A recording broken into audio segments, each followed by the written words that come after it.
Hello.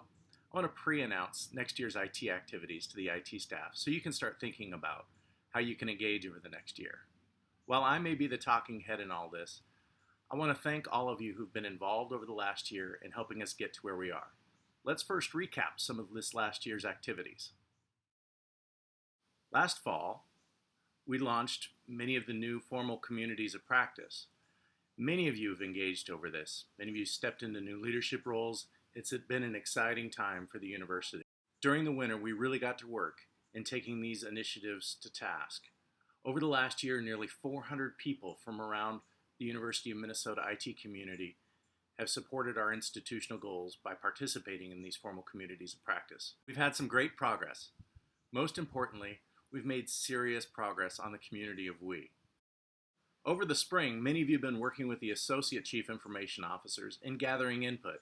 We've had the opportunity to meet with the majority of the university leadership and the faculty consulting committees.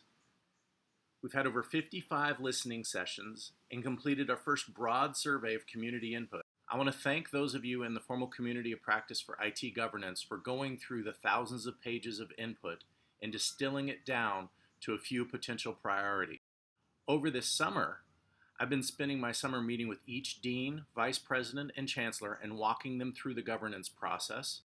This was done through a survey to each dean, chancellor, and vice president to collect their personal input on the final prioritization. As I mentioned, I've had over 30 one-on-one meetings. I only have 2 to go, and the feedback's been exceptional.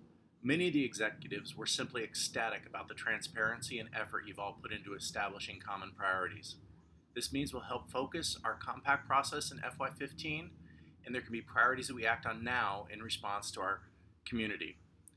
Recall, in the fall, we start the new formal communities of practice, and in the winter, we work hard. In the spring, we collect broad input. Finally, in the summer, we have our decision-making process. So let's get down to it. These are the university's priorities that they've communicated to us. I want you to start thinking about ways you can engage on these. I'm only going to announce the top 4 because I know we can do a quality job on those, and we'll get to 5 and 6 after we're done with 1 through 4. So here it goes. At number 4, let's rapidly expand wireless coverage indoors and outdoors on campus. At number 3, improve end-user support and computer management.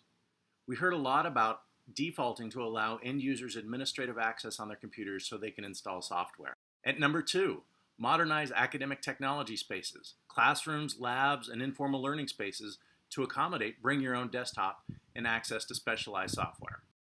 And at number 1, improve usability and effectiveness of our current tools such as Moodle, expand our academic technology hype cycle exploration, and advance mobile applications. Finally, I want to reinforce this is the voice of the university, and I'm grateful to all of the people who have worked tirelessly over the year to help us uncover the priorities. Some of the priorities have changed since our early discussions. The deans and chancellors see the vision of the university and the importance of technology-assisted learning. I really value your engagement and insights. I encourage you to start thinking and discussing how you can engage in these activities. For now, I'm not asking for any action, just your discussion and brain power so we can move these important tasks forwards quickly. Thank you very much.